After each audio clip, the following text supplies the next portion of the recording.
Idaho Matters podcast is brought to you by St. Luke's On-Demand Virtual Care, which allows patients to see a provider from their home using a computer or smartphone with on-demand care for common ailments such as a cough, sore throat, or a sinus issue. More information at stlukesonline.org. Hi, Scandalized listeners. Charlie and Jackie here with a really exciting announcement. We're coming back to Podfort in 2026. We'll be live at the Boise Contemporary Theater on Friday, March 27th at 3 p.m. This year, we're going to be digging into some of the juiciest fashion faux pas in American politics. You won't want to miss it. We'd love to see our amazing listeners, so bring your friends and come talk scandals with us. And best of all, it's free. That's Friday, March 27th at 3 p.m. from the Boise Contemporary Theater. See you then. More Idaho Matters now from the studios of Boise State Public Radio News. I'm Gemma Gaudette. For the last 15 years, a group of volunteers has been quietly baking birthday cakes for neighbors, people in hospice, veterans, children in foster care, and frankly, anyone else who might need a little community love and cheer. They're called community cakes, and their tagline, baking our community a better place. This year, the nonprofit opened up a North Idaho chapter in Kootenai County, which is one of the 44 counties we're visiting as part of our Idaho 44 project. Alice Mickelson is the vice president and the co-founder of Community Cakes, and she's joining us now to talk more about how one cake can make a difference in someone's life. Hi, Alice. Hey there. Thanks so much for having me. So, Alice, talk to us about how you got started doing this. I mean, you're one of the co-founders of Community Cakes. Yeah, so Community Cakes was born out of we saw a need, my co-partner, Kathy, our president, and I saw a need in our community for veterans and people in hospice care to get some recognition and support, maybe just show a little bit of love from the community. And we were home with our boys at that time, and so it was a really great way to show our kids how volunteering and spreading a little love can help out. So it kind of was born twofold for that. And with that, why create community cakes? I mean, because you could have baked a cake or two on your own. Yeah, so we saw that we could really reach out to adults and kids, and that there were people that wanted to volunteer, wanted to find ways to give back to their community, and we knew that this was a great way for people to be able to do that. So my understanding is that last year you had 175 bakers, and they made more than 1,700 cakes. Yes, it was a record-breaking year for us. I think the previous year we baked around 1,500. So we increased our partners and increased the amount of cakes that we baked last year. Just an absolutely extraordinary amount of effort from our bakers. So who gets the cakes? I mean, tell us where they go. Yeah, so we have several partners throughout the Treasure Valley. One of our first partners that we had was the Idaho State Veterans Home. We also work with hospice facilities, assisted living facilities, the WCA, memory care facilities, and all kinds of places that just have a need to get some love on their birthday. So can you talk to us about the cakes? Like what kinds of cakes are they? Yeah, so our cakes, we kind of have a standard 9-inch cake that our bakers make. The really special thing about them is our partners, meaning like the assisted living home or whatever, will tell us every month who their birthdays are. So say we have Joe and he loved to bowl, they'll put that on their request, and our bakers just do a really great job recognizing what the person would maybe like to see on their cake, or the flavor of cake that they would like. But it's a 9-inch cake, and it's in a box, and it's sort of sent to them as a gift. And what about, you said, you have some seniors and all of that. So I'm assuming they might have some special diets, right? So can Yes. folks request certain cakes? Like I'm thinking like gluten-free, sugar-free. Is that a possibility? Yes, we do have bakers that will bake gluten-free and sugar-free cakes. We do our best to try and fulfill those requests. We aren't always able to, but we do our best, and we have bakers that definitely that's their specialty, so they'll claim those cakes if they come up. And I'm assuming all these cakes are made not just from love, but from scratch. They are made from scratch. We do have some recipes and things like that that we tell our bakers if they want to bake them from like a box cake mix, how to enhance them to make them a little bit richer or better. But all the cakes are baked from scratch or from a box that's enhanced, and then all of our frosting is homemade. And Alice, I'm assuming, have baked a lot of cakes for folks I have. over the I'm not last. an expert baker in any way, and our bakers are all ranging from being just like can frost a pretty cake to making exquisite cakes. But yeah. So, in your opinion, how big of an impact can a simple single cake really make? That's the thing. It's really quite amazing.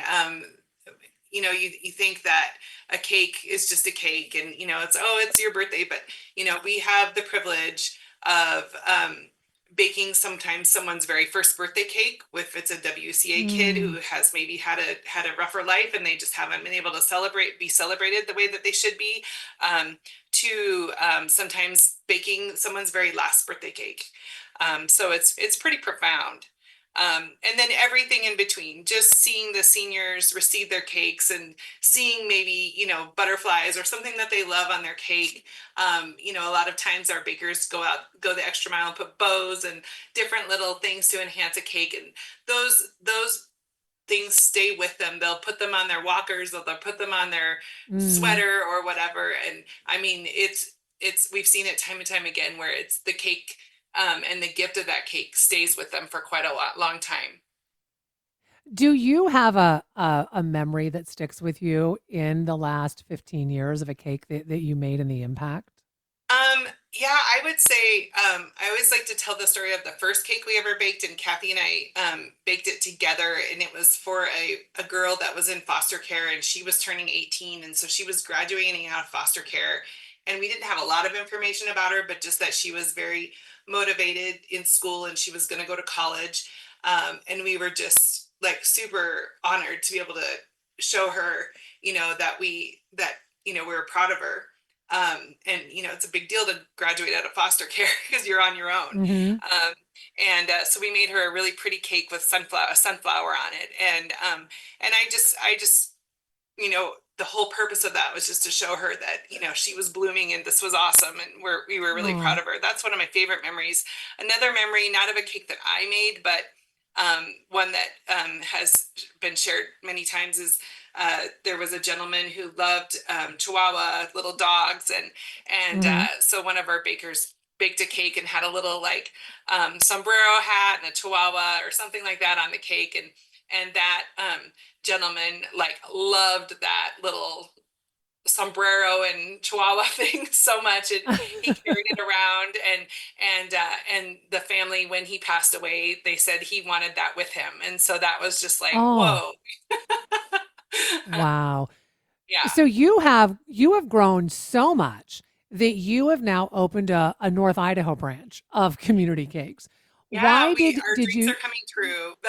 Yeah, so talk to us about this. I mean, you still have, everything going on in the Valley. Why head to Kootenai County as well? Yes, we're so excited. We had a friend who was really excited to open up the chapter up in North Idaho. She's very motivated. She's doing a great job. She's got bakers, and they have been actively baking for about probably 2 months now. And so she's just taken it on, and she's raising money and doing all kinds of things and getting new partners. So it's been really cool. So you said, you can be a professional baker, but you don't have to be. So you do have a new baker orientation for folks who sign up to make cakes. So can you walk us through how all of this works from, I mean, signing up to be a volunteer to going through the orientation? I mean, just tell us how that works. Yeah, absolutely. So, to become a volunteer, you can go to our website, learn about becoming a volunteer, and you fill out a little application. And then we have a monthly orientation that's done um, through Zoom or through a video.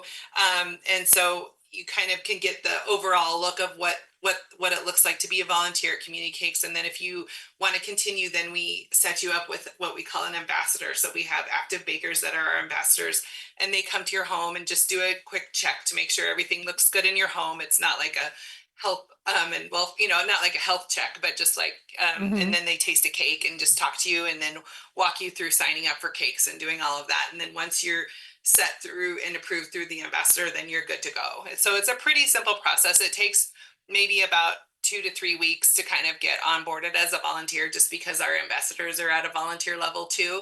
But it's a pretty effective thing, and you get one-on-one time to answer all your questions. So it's great. Before I let you go, any plans to open other locations? Because I mean, this is just such a beautiful thing that your organization does. Well, we are hoping, we'd love to be all around the West at least, and see the growth. We've seen so much growth in our valley and so much need, and we know that we get contacted from people all over the country, like, oh, I want to do something similar to this. So we hope to be able to grow more, and then just grow in our volunteers in the valley, because it is such a great way to volunteer. It's your own time. You can pick on a calendar when you want to work, kind of, and when you want to volunteer, and so it fits into people's lives really well. People that are really giving and kind, but they don't necessarily have 10 hours a week to go somewhere and sit and volunteer. And so this works out really well for people. So we just hope to increase our bakers, and hope to increase, the people knowing what Community Cakes does. Well, I want to thank you so much for talking to us about what you do. We've been talking with Alice Mickelson, the vice president and co-founder of Community Cakes, which recently opened up a branch of their nonprofit in Kootenai County. We're also going to put some pictures of their birthday cakes up, and we're going to share one of their great cake recipes. It happens to be a sugar-free recipe on our website, boisestatepublicradio.org. And remember, if you have a story idea from your county for our Idaho 44 project, send us an email, idahomatters@boisestate.edu. And thanks so much for listening to Idaho Matters from Boise State Public Radio. Do you have thoughts about today's episode? Make sure you email us at idahomatters@boisestate.edu or reach out on our socials. If you learned something from this episode today, share it with someone else who needs to know about it.